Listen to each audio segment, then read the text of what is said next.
challenging beliefs, negative beliefs about yourself and about anything that you doubt. From my experience, it takes a lot of time and a lot of work and a lot of courage and going through a lot of depression and anxiety to overcome a negative belief about yourself or in any area of life. But obviously, when you get there, it's life changing. So when I first started running about 2 years ago, I had a strong belief that I actually believed that I wasn't good at running and I could never get good at running and I could never get fit and I would never be disciplined enough. I'd end up quitting at some point. So the whole my old beliefs around running was loads of other people are good at it, and I've seen it, sometimes seeing is believing, right? Not always, but for me, I didn't believe I was good enough at it. And the main reason why I didn't believe that was because when I was younger, I had bad experiences running, when we ran with the school in the group, and when I joined the boxing gym, I kind of tried a little bit of boxing when I was younger. I didn't have the confidence to actually do the sparring, but we went out around the park and I was very unfit. Most of the kids were ahead of me, and even when I boxed as an amateur in my 20s, running wasn't my strong part. Skills in life. So a lot of the beliefs were picked up when I was younger, and the main anxiety and fear that I had with running was being really scared and frightened, even as a grown man, of getting out of breath and then getting sick, vomiting and feeling sick and nauseous, right, which I didn't like as a kid. So that was all going on in my head, and that belief that I can't do it, I'm not good enough, I'm not fit enough, strong enough, all of that was contained in that belief. And when I believed that and I was strongly in that, no one could convince me otherwise. I couldn't even convince myself. But something told me I had quite an excitement at still giving it a shot, but I had low expectations, right? And a lot of it was I was exercising anyway, which I enjoy. I'm quite confident in other areas of exercising like weights, boxing. They're kind of the areas where I've got results before, so my belief was different. But growing up watching the Rocky movies and, looking up to boxers and runners and sprinters, and I had friends that were good runners, classmates that were good runners, just admiring other people. And I always kind of had an obsession or a fascination with people that ran a marathon, because it always felt to me that's like impossible for me to do. How do these people do that, run 24 miles, or I don't know, it takes 4.5, or depends on how fast you are. Like, it's a really intense run. So I just, somewhere in my mind, I was always like, I always looked up to people that could run, right? But I always sort of put myself down. So I started doing the running, and I was very overweight when I started about 2 years ago. It might even be longer now, probably 3 years ago. It doesn't really matter. And when I started, I remember feeling so motivated and pumped up before I'd go out. I'd listen to a bit of David Goggins. I got inspired by the snooker player Ronnie O'Sullivan, because he does a lot of running. He does it for his mental health. And I got inspired by Pacquiao, Mayweather, Tyson, Kawasaki, a lot of my inspirations and different people like that, right? So I got pumped up, but when I'd go out, after about 15 minutes of listening to Rocky music and motivational music, my motivation would just completely go. I'd start getting out of breath. I'd start thinking too much. Like, I'd be too aware, thinking, 15 minutes. It's going to take ages to get half an hour. Is it worth it?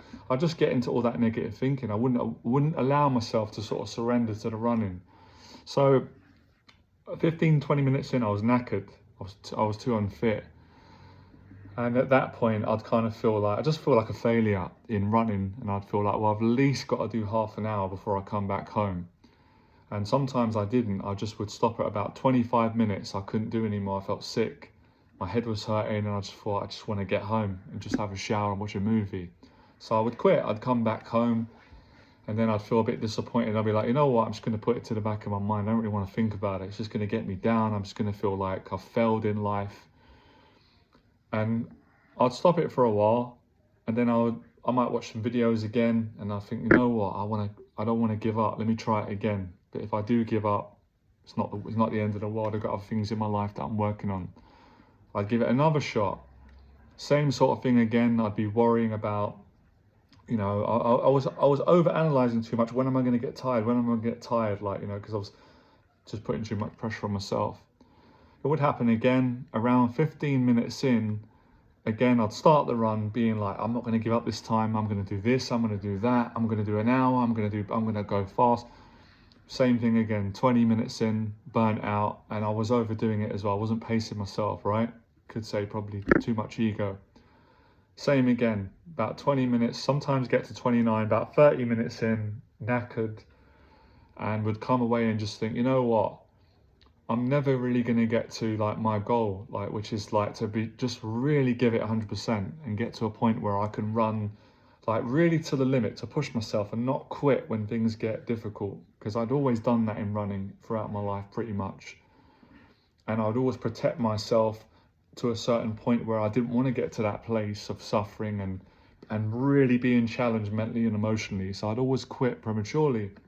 So I'd do it again, I'd quit again, come back home, feel a little bit better about going out and doing it, but still feel like I'm not really getting past the fear here. The belief is still the same. Don't believe I can really get anywhere with this.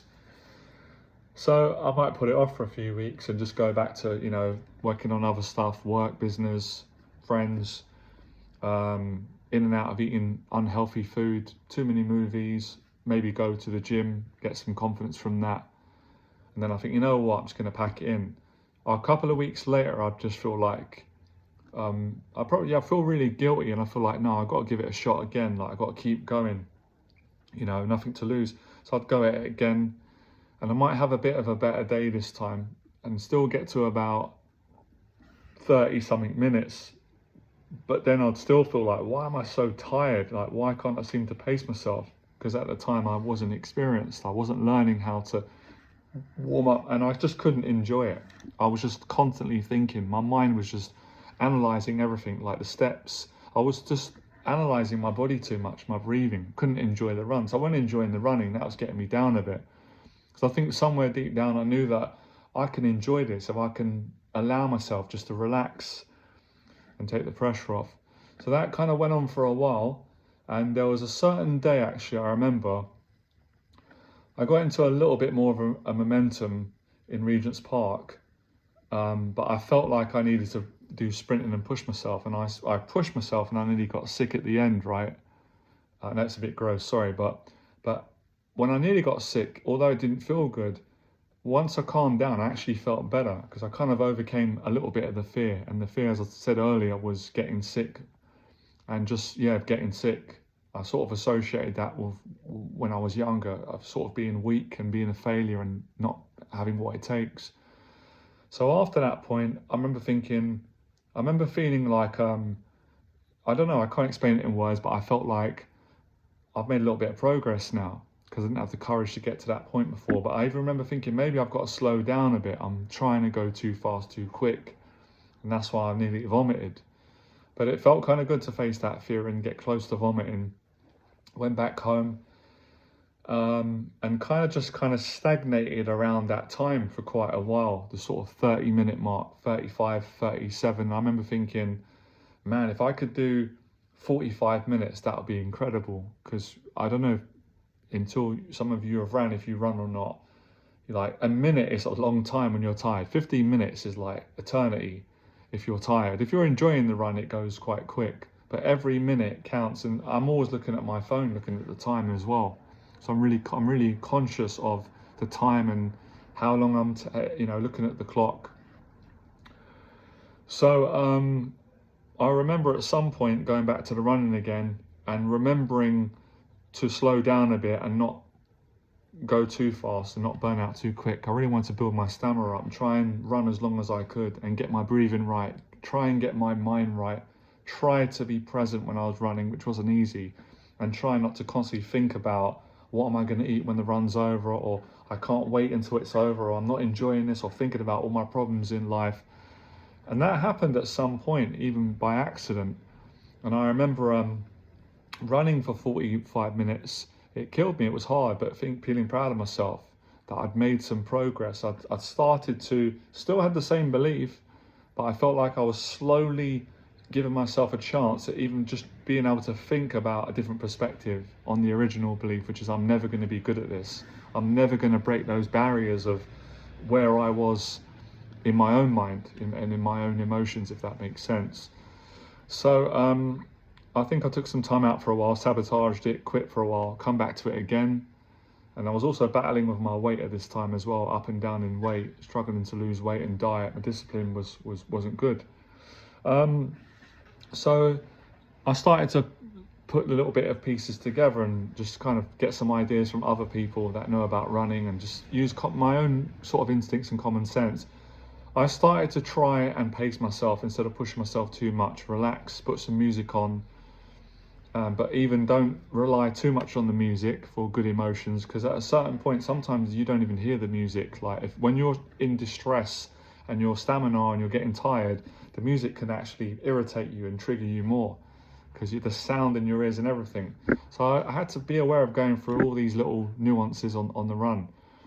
And I remember having a breakthrough and just getting into a space where I actually was really enjoying it, and I felt I was fitter, a little bit more fitter, and I was a lot more relaxed in the run. I had a lot less thoughts in my head, and that's when I started to think, I can do this. If I stick to this long term, and I just, I'm going to obviously get days where I'm going to eat unhealthy and put it off, but if I just stay on this, who knows?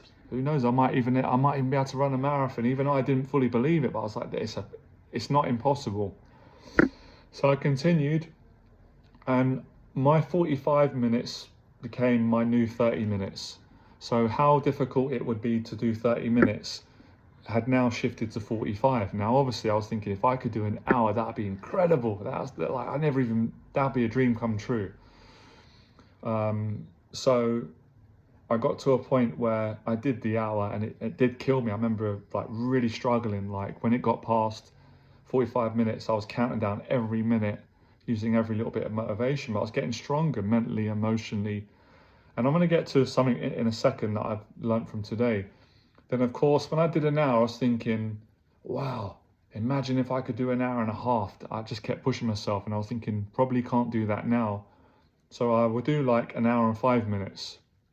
Then next time I'd say, let me try to do an hour and 10 minutes, just a little bit more each time, and to also apply all the sort of new nuances and teachings that I was learning about pacing myself, not trying to compete with anyone else other than myself, trying to get my breathing right, trying to enjoy it, trying to keep my focus on being more in the moment rather than thinking about what am I going to do when I get home, what am I going to eat, or films or friends or work. Just try to lock in and stay with the run. Try and take in the environment as well. Try and focus on like breathing, my body, my mind, all that kind of stuff. And it was still hard, but it got a little bit easier. I was getting glimpses of enjoying, of being fit, of having a bit more confidence in myself, and dealing with my own mind, which I'm going to get to in a second, which is probably the hardest part of running, is the mental side and the physical side. Also, I remember struggling with getting a stitch quite a lot, and I think a lot of that was down to not breathing right and trying to run too fast. Eventually, I got over that, something I didn't like as a kid. When you get, I don't know if they call it that now, but you get a stitch, you get a pain in your ribs, your side, from running, and that's uncomfortable to run with. But I eventually I just out sort of toughened the pain, and that stopped happening. So I remember going on a run, and I got to about an hour and 15. I was going to quit, and I remember doing about 1 hour and 20 minutes and thinking, this is a real breakthrough. Like, wow, from when I started, like I'm up to an hour and 20 now, and I couldn't even do half an hour before.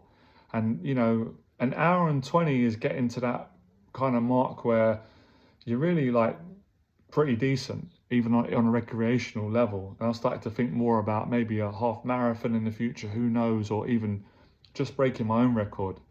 So eventually I did an hour and a half, and that was kind of really challenging, very challenging. And then I kind of stopped for a while. And then, of course, I remember thinking, wow, if I could do 2 hours, that would just be like, oh man, I've like changed my belief. That's almost like me completing my my dream in running, to be able to run for 2 hours non-stop, even if I run, at the pace of a tortoise or a snail. And I remember doing 2 hours, and I was destroyed, like my body, my back, my legs. I did 2 hours. It killed me. I had a headache, but I just thought, wow, I can't believe it. I've built up. That took me, maybe a year or even close to 2 years. And bearing in mind, during this time of the running that I've been doing, I've been slowly improving my diet as well. I've been like losing weight, eating healthy, and I've been improving my mental strength in other areas of my life as well. When clients and stuff like that, I'm noticing that the mental strength that I'm building up in running, the whole sort of attitude, the things I'm learning, I'm starting to apply them in life, right? And that was kind of one of the reasons why I wanted to get involved in running, because I knew that. I heard Ronnie O'Sullivan talk about it, David Goggins. I had a little bit of experience in running to know that running and exercise in general can make you a better person in life, make you stronger in all areas, right? At least that's what I believe. Got to about 2 hours and really just kind of stayed there. And then I kind of struggled I couldn't do 2 hours all the time, right? I'm not going to lie about that.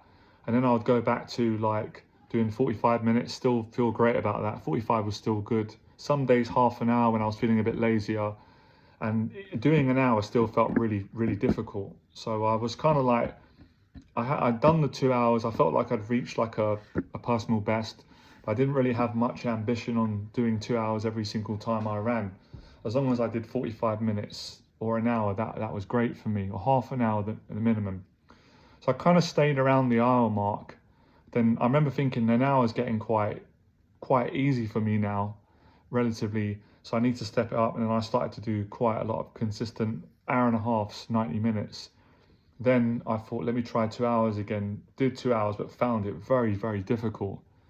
And then kind of like doing 2 hours is weird, because I suppose you can sort of hear what I've been doing. I've kind of been doing it on purpose. Like, doing 2 hours then makes it a bit easier to do an hour, because you sort of get muscle memory. You start to remember it. But it doesn't always go like that when you're running. Just because you do 2 hours, it doesn't always mean that an hour is going to be easy. Sometimes the first 20 minutes is hell. And again, it depends. But generally, once you can do 2 hours, it's easy to do an hour. And the consistent hours that I was doing, I started to notice that I was getting a lot fitter from the consistency. And I found that was a good enough time for me to end. And then I'd add on my other training and all the stuff I was doing, positive things in life, daily discipline, my business. So I was getting a lot fitter now. And when I lost weight, it was a lot easier to run. I found as you get slimmer, running's easier, because you've got less to carry on your body. You're not carrying as much weight. When I was like over 200 pounds. So now, I kind of stayed around that. And then I started to listen to more of Goggins and other people, and think, you know what, let me be honest with myself, even though I'm proud of what I've got to. But have I really, really challenged myself? And I was like, well, not 100%. Like, I kind of stop when it gets very difficult. And so I started to see it as more as not so much time, but how strong can I choose to be when I'm got nothing left in the tank? And that doesn't always add up to doing 2 hours. It's more how I feel mentally and emotionally, and also carrying life stresses, because when you go on a run, as much as it is therapy, you do, again, it depends on you, but you do take your stresses with you. And another thing I want to talk about, running is a bit like a therapy session, because if there's a lot of things in your life, which I deal with, anxieties and fears and challenges that you're trying to run away from, sometimes you can run away from them running, but a lot of times you can't. When you're running, you think about it, you try, and it triggers it. So a lot of your stresses come up, your financial, mental health, relationships, worries, all your sort of mind activity. And that became quite hard. And I got quite a lot of inspiration from David Goggins. He talks about that you've got to deal with your own mind when it gets tough. So when I'd get mentally fatigued and my legs, and I just feel knackered, and my breathing was like going, I'd work on really practicing being calm when I was feeling panicked and anxious. And I did a lot of that through the hill runs that I also do, which has really improved my fitness. So I run all around the park, but there's also a steep hill that I go up that takes long, and I would sometimes do that 10 times without stopping. So running long, and then, you know, going up the hill all the way around, back up the hill, all the way, and then continuing. And it was exhausting, but I got a lot of mental strength, and I built up a lot of tolerance to distress from doing the hills, because the hills just take it out of you. And then learning how to sort of pace myself and get to that point where you got fight or flight. You're like, it's hard to concentrate, you know, you're irritable, you're stressed. So it's a very good practice that gave me a lot of strength and stamina and education on the running journey. Then I would, you know, just work on a lot of sort of mental things that I was, you know, working on as I'm doing the run. So it's almost like the running becomes like, it almost becomes like you're multitasking. Like I'm working on my mindset, you know, where I have certain mental fears and thoughts that can make me scared, or intrusive thoughts that I, you know, from my OCD that I don't like. I'm working on that as well whilst I'm running, working on trying not to get entangled in it and energize it, just being aware of it. So that's a really, really challenging practice. It gives you so much strength. And then recently I thought I want to try and break the 2 hour, and I did it. I did I think it was 2 hours and 15 minutes. So again, an extra 15 minutes may not sound like a lot. It's a hell of a long time on 2 hours. So I've got to 2:15, then I've done 2:20, then 2.5, and then I did my own sort of world record the other week. I ran for 3 hours, and today I tried to do 3 hours and I failed and did 2 hours and 45, but I felt like today was even more challenging. So you learn that you can just keep building up, and these things obviously take time. And it's all, I look at it like, I think Goggins said this and I agree with him, right? We can all agree on things for experience. You get more familiar with this place when it gets very difficult. You go there, you go to a place mentally and emotionally, spiritually, that is very challenging, and it's painful and it's scary and it's uncomfortable. But the more you go there, the stronger you get, a little bit stronger each and every time. But it takes time to go there. So if I can explain this in my own experience. So the run that I done today was 2 hours and 45 minutes. But to get to that place of where it's at the sort of highest level of suffering and challenge, that probably happens for like, out of the 2 hours and 45 minutes, there's probably like a 5-minute period. I'm not saying the other time isn't hard, but there's like a 5-minute period. It might even be a couple of minutes where you're in agony, like you just think I can't continue, and that's where you really, really grow. Of course, you grow for the whole run. All of it is progress. All of it, even the short runs, the easier runs. But you really have the most growth when you're literally like, you've got no more in the tank, like you've got no energy left. I even say it out loud on running, I've got nothing left. And that's when you try to find more. And that's when you realize that people are stronger than what they actually believe. And then when I look at the belief now, I've overcome the belief, because initially the belief was that I could never run 2 hours, 3 hours, 2:45, and I'd get sick, and I don't vomit. I'm shocked because I've built my stamina up. So I don't get sick. And if I do get sick, I really don't care at all. I just see that as a positive. So now, obviously, doing 3 hours, my mindset is I want to aim for 3.5, 4 hours, 4.5. I want to get up to marathon time, or for me, and then just keep seeing what I can do. So it's been amazing. It's been an amazing journey, I can honestly say. It's weird. It's weird. It's something that I set a goal. I set a goal, but I didn't really believe I was going to ever stick to it, and I still have doubts if I'll keep going. But let's see. So it's when I first started running, I really wanted to do it to help other people and like progress myself, and I don't know, I had a good feeling about it. This is going back quite a few years. I was in hospital in 2017, and it's really life-changing, and I've really grown to love it. Even the parts that that are challenging. It's just addictive. It really is. Excuse me. The high that you get, and you don't notice it. Sometimes you do notice it. Sometimes you don't notice it straight away. So yeah, if you've been, excuse me, That's why I've been putting out a lot of the clips to motivate, inspire people, and to hold myself accountable to just you know, challenge some beliefs that I had and help other people. And you know, something that I always wanted to do when I was younger, and now I realized I could have done it, but I gave up. I didn't really have the right mindset. So yeah, and there's loads of people that do running. There's so many. I want to get more involved in running communities, and there's a lot of, I see a lot of good people out there running for OCD or mental health, or you know, to inspire people, or doing it for their own therapy. I use it as therapy as well for me. Running is my medication and exercise, and I also combined the boxing training that I do, swimming, weight training, cycling. I like to incorporate that with my running as well. On like a sort of supercharged day, what I done today, 4 hours of training, 2 hours and 45 minutes running, and then an hour cycling, a bit of boxing on the bag. So yeah, man, that's kind of my story today. I might start making more of these videos. I hope it's going to do a lot for people. People will get something from it. I know I get the most out of people when they share, you know, when they share their stories. Like I said, Ronnie O'Sullivan, David Goggins, boxers, friends. What's that guy's name as well? He inspired me a lot. He's one of the best runners. He does the Teddy Atlas podcast, Ken. Ken's a runner, and I got inspired by hearing Ken's story and how he uses running. He's great at it. So other people inspire you. Hope I can do the same for others, all right?